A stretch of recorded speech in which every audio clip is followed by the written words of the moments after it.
তো হ্যালো বন্ধুরা, আজকে হঠাৎ করে মাথা ব্যথাটা একটু বাড়ছে।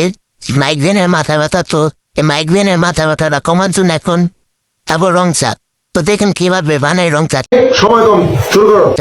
তো বন্ধুরা, এই দুষ্টু রেসিপি বানানোর জন্য আমাদের দরকার দুষ্টু মহিলা গাছের তুলসী পাতা। তো গাছের থেকে তুলসী পাতা পেরে নি।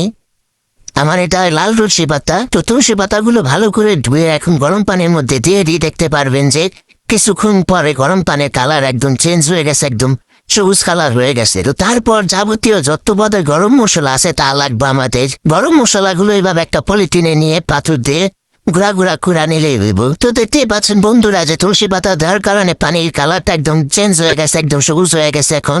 এবং গরম মশলাগুলো এখন গুড়া গুড়া করে লইছি, এখন দেওয়া দেবো গরম পানিতে।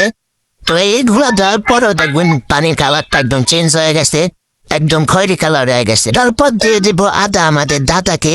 তো আদাগুলো প্রথমে এরকম পলিথিনে কুচি কুচি করে নিয়ে পাথর দিয়ে চেষ্টা গুড়া গুড়া করে নিতে হইব। দেখতেই পাচ্ছেন যে এই যে আমার আদা গুঁড়া করা শেষ। এখন এই গুঁড়া আদা দিয়ে দিন পানিতে।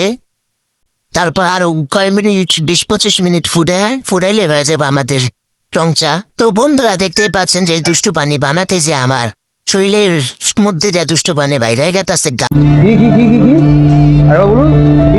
আমি অবস্থা পুরা টাইট হয়ে গেছে গরমে। তার মধ্যে গরমে আবার খাইতেছি রং চা বানায়া।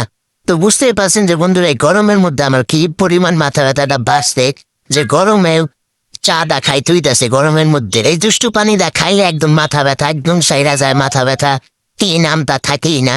তো বন্ধুরা, এখন আমাদের আদা এবং দাদাকে দেওয়ার অনেক মিনিট পর আমরা দিয়ে দিব চা পাতা দেওয়ার পর হয়ে যাবে আমাদের দুষ্টু পানির রং চা। তো বন্ধুরা, এই গরমে সামান্য স্বস্তি দেওয়ার জন্য আমার রং চা একদম তৈরি, এই যে রেডি।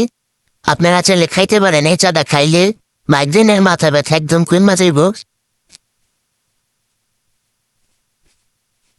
চাটা অনেক মজাদার। তো বন্ধুরা, আজকের ভিডিও পর্যন্তই ছিল। যদি ভিডিওটি ভালো লেগে থাকে তাহলে লাইক, কমেন্ট এবং সাবস্ক্রাইব করতে ভুলবেন না। দেখা হবে নতুন কোনো ভিডিওতে।